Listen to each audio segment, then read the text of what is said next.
Hello, my fellow reality nomads, and welcome to the next episode of Review Fluxx. I'm your friendly know-it-all, Trevor Anderson, and today we're going to be looking at this month's PlayStation Plus game, Disc Jam.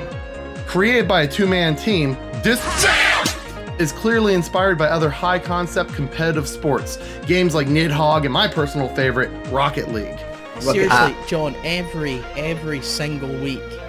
Every week? Oh, you can play basketball now. Oh, and now they're making new colours on the things. And the thing, it goes zoom! Right, okay, we get it. You like Rocket League. They got new boosts, man. Yeah, I tend to talk about it a lot.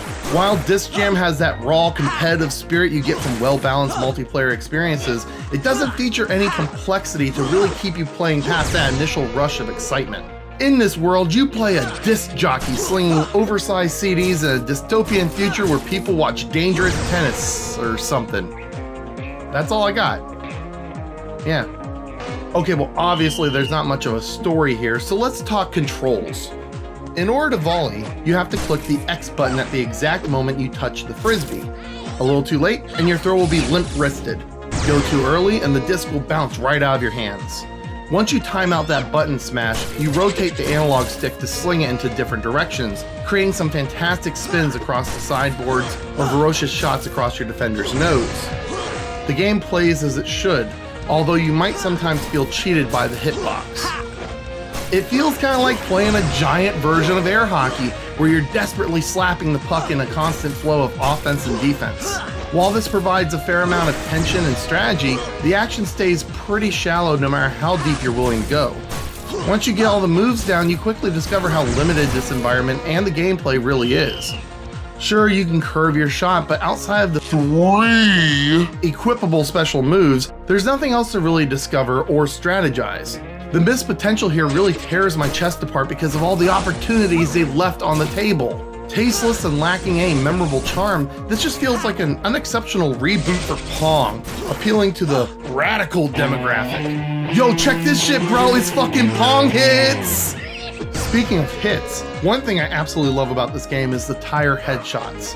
Not only does it keep you facing forward when you're on your defense, but it keeps you from trying to cut in too close when you're running back for a shot. Oh shit, dog! Look how decimated they are! Pong hits, bitch!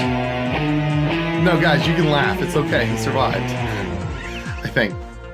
Rinky Dink is a nice way to put the amount of actual content in Disc Jam, which consists of singles and doubles mode, online and off. That's it. No attempt at a season or a tournament mode. 2 modes is not that impressive.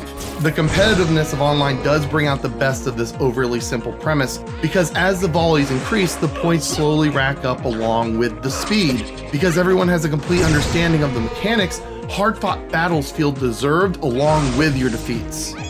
That is, if you're willing to even wait for a match.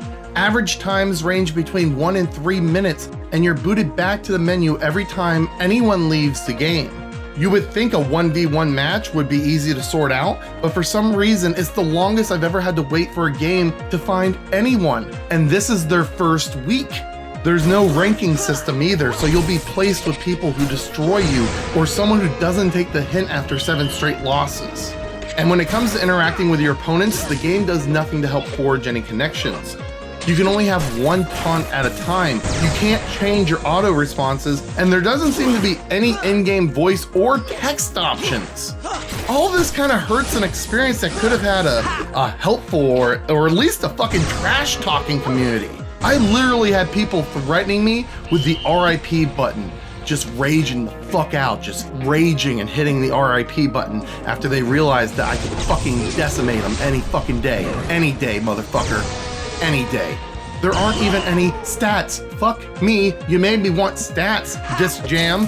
Win-loss, ace ratios, successful saves, whatever. I'm not trying to brag or anything, but I have a crazy win ratio, easily 75%. So how am I supposed to impress people now? How am I supposed to wow people at parties, Disc Jam? Even the visuals are lightly tossed piles of boring. While there are some nice explosions and decent run animations, the rest of it is just so clumsy. 4 characters may have been a passable idea given some proper performances, or some pre-game or replay shots, but instead they fail to possess any kind of relatable personality. All of it feels like it was bought from some discount asset store. They just kind of stand there when they win and are put in a light rings thing. Oh look, Gator likes golf.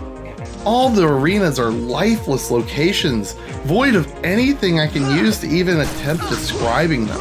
Styrofoam has more of a personality than these locations. I mean, that wall kinda looks like a bank? Like a downtown bank, maybe? Oh, they're hippies from the Occupy movement. Hey, get a job, guys, and stop playing disc golf in the street. See, I got jokes. Replayability is super low due to the previously mentioned technical problems, but also because of the humdrum rewards. Your doll-like characters have multiple costumes, about 10 color variants of the same uniform. Ugh. In order to unlock them along with player logos and clutch phrases, you need to buy random prizes from a gumball machine. It takes between 3 and 4 matches in order to receive one item, out of which appears to be nearly 100 unlockables.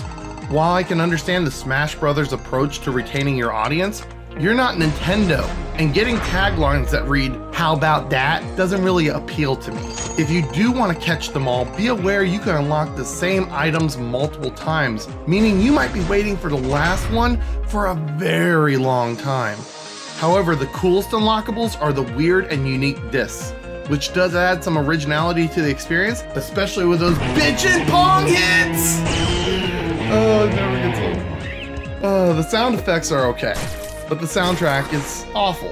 Honestly, I don't have much more to say than that. There's only about 3 tracks. They sound like free-to-play tracks, and they're very annoying and have this creepy whispering in it. Just turn on Spotify, turn off the in-game indoctrination music, and enjoy some predictable sounds of a techno wheel bouncing off murder walls. As a whole, I just can't help but feel like I'm playing a beta build of an early access, not a fully fleshed out retail release.